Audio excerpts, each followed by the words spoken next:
Open এআইয়ের প্রতিষ্ঠাতা হয়েও কেন এলন মাস্ক 2018 সালে এই সংশোধনী ছাড়তে বাধ্য হলেন। বিতর্কটা কি শুধু টাকার ছিল নাকি নিয়ন্ত্রণের? এলন মাস্ক কেন ওপেন এআই থেকে সরে গিয়েছিলেন এবং এই নিয়ে বর্তমানে কি বিতর্ক চলছে সেই তথ্যগুলি এখানে তুলে ধরা হল। মূল বিষয়বস্তু: এলন মাস্ক ছিলেন ওপেন এআই এর অন্যতম প্রতিষ্ঠাতা, যা 2015 সালে একটি অলাভজনক নন প্রফিট সংস্থা হিসেবে শুরু হয়েছিল।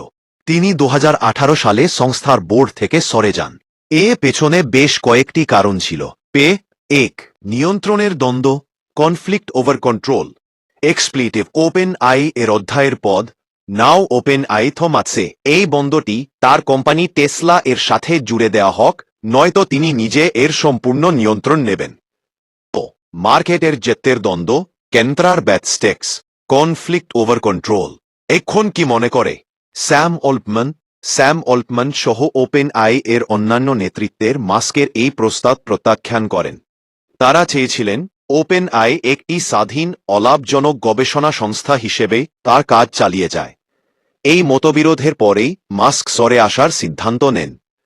অর্থায়ন ও প্রতিযোগিতা, ফান্ডিং অ্যান্ড কম্পিটিশন। বিশাল অঙ্কের ফান্ডের প্রয়োজনীয়তা। মাস্ক মনে করতেন যে ওপেন এআইকে গুগল এর ডিপ মাইন্ডের মতো প্রযুক্তি দ্বৈতদের সাথে প্রতিযোগিতা করতে গেলে বছরে বিলিয়ন ডলার ফান্ডিং প্রয়োজন।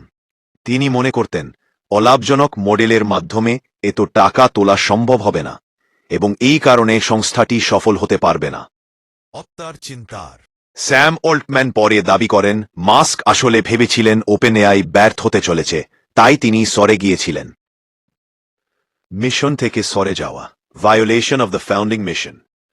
লাভ কেন্দ্রিক মডেলের অভিযোগ। বোর্ড থেকে সরে যাওয়ার পর থেকে মাস্ক ক্রমাগত ওপেন এআই এর তীব্র সমালোচনা করেছে। মামলা তিনি সংসদের বিরুদ্ধে মামলাও করেছে, যেখানে তার মূল অভিযোগ হল ওপেন এআই তার মূল লক্ষ্যে কৃত্রিম সাধারণ বুদ্ধিমত্তা বা এজিআইকে মানবহাতির উপকারের জন্য তৈরি করা। এখন মাইক্রোসফট এর মতো কর্পোরেট পার্টনারের সাথে লাভজনক ফর প্রফিট ব্যবসায়িক মডেলের দিকে ঝুঁকছে,